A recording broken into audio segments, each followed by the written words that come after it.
1, 2, 3, go. So this is our backup battery system that we intended to use for our iPods, potentially some of our cameras while we were out there,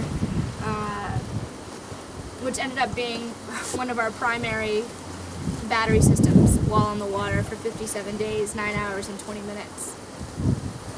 We had 3 of the Extremes. These are Powermonkey Extremes, courtesy of Powertraveller. And we had 2 solar Guerillas. The solar Guerillas we didn't take out to use the solar panels at sea because we were afraid they might break. They're a little bit more sensitive, but we're going to be using them extensively on our following 3 treks, on our 4,500 mile bike, 2,000 mile kayak, and 2,700 mile hike. However, we did fully charge the batteries for the solar Guerillas before leaving, or for the Guerillas before leaving, because it can run a computer for 9 hours, and it had multiple charging voltages on it, so it could charge a 12 volt, a 17 volt, a 19 volt system, and that's why we could use it on our computers.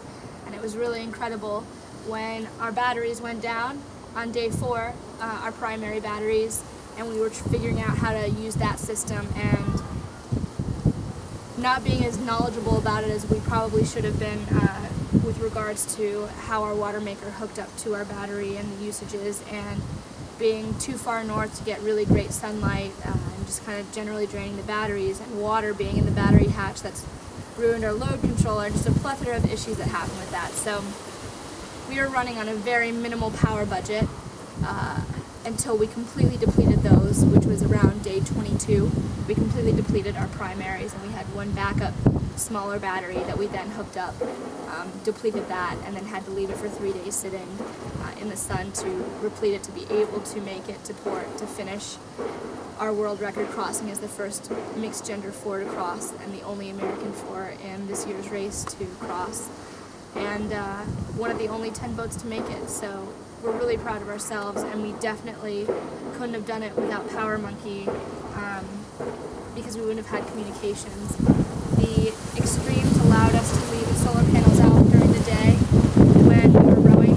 We just put the batteries inside the hatch. The system's entirely waterproof, and as you can see, it's still working, so salt-proof too. The most extreme salt environment that any equipment can go through. I can't even describe how much equipment that we had that didn't cut it, and this did. And because of this, we were able to charge our sat phone, which, when all of our radio beacons went down to give location to the race and to the Coast Guard in case anything should happen, that was our only source of communication, and we had to keep it charged at all times. Our camera equipment, which to an extent was a luxury, but when you do something of this magnitude, you have to have some sort of documentation. So our camera equipment, our iPods, which I guess people would think would be a luxury system, but when you're rowing 12 hours a day in 2-hour shifts, you barely get any sleep, and you're up at night. And again, let me emphasize that we had no battery systems available for use other than to make water with once every 2 days.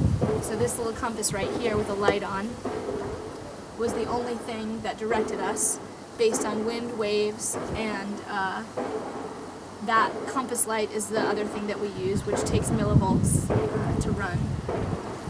That is how we got from La Gomera, Spain, in the Canary Islands, to Barbados in the West Indies, including that sat phone.